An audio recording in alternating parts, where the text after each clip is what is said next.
How's it going? Good. Listen, hi, this is great.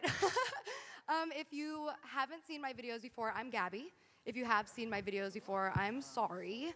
Okay, so this is VidCon. Just show of hands, who here is under the age of 18? So quite a few of you. How many of you lied about your age so that you could watch restricted content on YouTube? See, you're the ones messing up my analytics.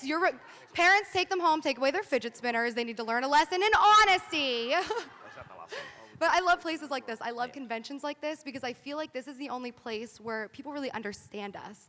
Because out in the real world, it's completely different. Like, here's a really good example. In the real world, people get excited about things like babies and engagements. But in our world, people get excited about things like baby Ariel and their Twitter engagement. No one. Okay, great. But it's just really weird seeing different lifestyles. Like my sister, she's only a year older than me, and she has 2 babies and a husband. I have 2 therapists and a stolen Netflix account. So it's day and night with us. Our conversation's always end on the phone with her being like, hey, I gotta go, I gotta make dinner and feed the baby. And I'm like, yeah, me too, I gotta go make a Musical.ly and feed my ego. But here, people get it, they understand it, because we're not making our friends based on proximity or who's in our class alphabetically. Here, we can hand select our friends from an entire universe of people based on whatever it is that we're interested in. It's the globalization of friendship, and it's truly incredible. It's like we're the misfits who found each other because we don't really belong anywhere else, or at least that's my experience. Growing up, I didn't really have that many friends, but I sat on AOL Instant Messenger, just aged myself to all the people under 18 here.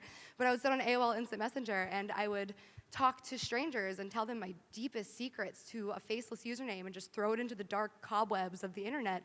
And it's really scary to think about, but I would sit there for hours, just lost in cyberspace. But I've always felt comfortable, tangled up in the World Wide Web. I felt safe. But I spent so much time talking to strangers about my problems on the internet that I forgot how to deal with them in real life. And I became so content with my internet connection that I stopped working on my interpersonal connections. I became so comfortable with X and O that I shied away from hugs and kisses. And it became really lonely, and I started becoming forever alone in a crowded room. And I had friends, and it just always felt like I was on the outside looking in, kind of like they were the Earth, and I was a satellite, just kind of looking down at them, if that makes sense. Not down, that sounded awful. They're better than me, trust me. But it became really lonely, and because of this, I spent a lot of time sobbing silently into pillows when I should have been talking to people. And I started drowning in depression, and most of my adult life, I was suffering silently and crippled by anxiety because I didn't know how to talk about it anymore. And it's a sad life because you can feel so connected to so many people, yet still feel so alone. And I talked a lot about this with my therapist, and he asked me, did you ever tell your friends about this? Have you ever explained your feelings? I was like, God, of course not. And he said, well, why not? That's what friends are for. Did you ever explain to them your feelings of darkness and loneliness? And I said, no, God, no. And he asked me why, and I said, because they couldn't understand. How could they? They're all so happy. They all live these beautiful Midwestern lives. They could never get it. And I was alienating myself by living this digital world and separating myself from them. So recently, I found myself, and it wasn't that long ago, in one of the darkest places that I've been in a very long time. It was this very strange conundrum of feeling like my chest was so full that it was going to explode, and somehow feeling completely empty at the same time. But if anybody ever asked me, are you okay? I would say, yes, of course, I'm okay. So on the 4th of July, which was very recently actually, I forced myself to go out. And I told myself, Gabbie, you have an incredible life, because truly I do. You have an incredible life. Go out, spend time with your friends, get a tan, have a couple drinks, and it's going to be amazing, and you're going to have a great time. And I did, and it worked for a couple hours. But then as the sun went down, the darkness grew, and I started feeling that time bomb in my chest start ticking again. And my instinct has always been to hide. I've always wanted to run. I've always hid from my emotions. I've always run to the bathroom and cried instead of letting anybody see it. And that was my instinct. But I just didn't want to anymore. 'Cause I was just so tired. And hide and seek is only fun if somebody's looking. So on the 4th of July, I'm looking around and I'm feeling these really heavy emotions, and my instinct is to run. And for some reason, I just didn't want to. I didn't have the energy, I didn't have the strength. And I looked around at my friends, and everybody was so happy and absorbed in their own moment and enjoying it so much that I just decided to sit down and just feel the pain and just let everybody do their own thing. And I sat up against the wall, and all my friends are watching the fireworks, and nobody noticed. And I sat there for what could have been 5 minutes or what could have been an hour until one girl noticed.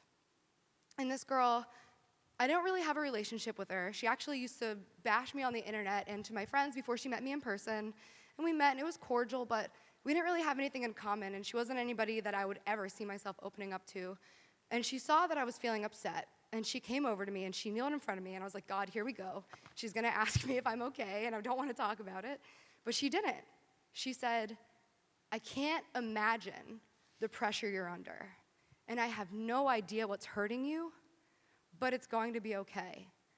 And then she put her arm around me, and I just surprised myself because I allowed myself to sob into this girl who not only did I expect to never even have small talk with, but I'm ripped open and bleeding out in front of her, and she's just silently holding me, not asking questions, and comforting me, and until I caught my breath, and then we pulled back, and I looked around, and still nobody noticed.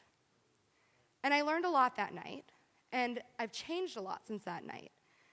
And the first thing I learned was that it's okay to feel, and it's okay to feel bad things, and it's okay to hurt, and it's okay to be sad. And the second thing I learned is it's okay to let people know. You don't have to put on a front. It's okay to tell people you're not okay. Take a step outside of your digital you and just be vulnerable. And it is so scary, horrifying to be that vulnerable, but when you do it, it is so empowering. There is nothing more empowering than just owning your emotions. Hide and seek isn't fun if nobody's looking, but sometimes you have to ask somebody to play with you. Since that day, I've started opening up about things that I never thought I would open up with, and to people I never thought could ever understand that I would talk to, and I was dumbfounded by who and how many people shared my exact experience, my exact upbringing, my pain, my emotions, my fears, my insecurities. These people who I never expected to understand walked a marathon in my shoes, and I didn't know because I didn't ask. But the next time somebody asked me, are you okay? I said no, but I will be. And I hope you can answer the same. Thank you, guys.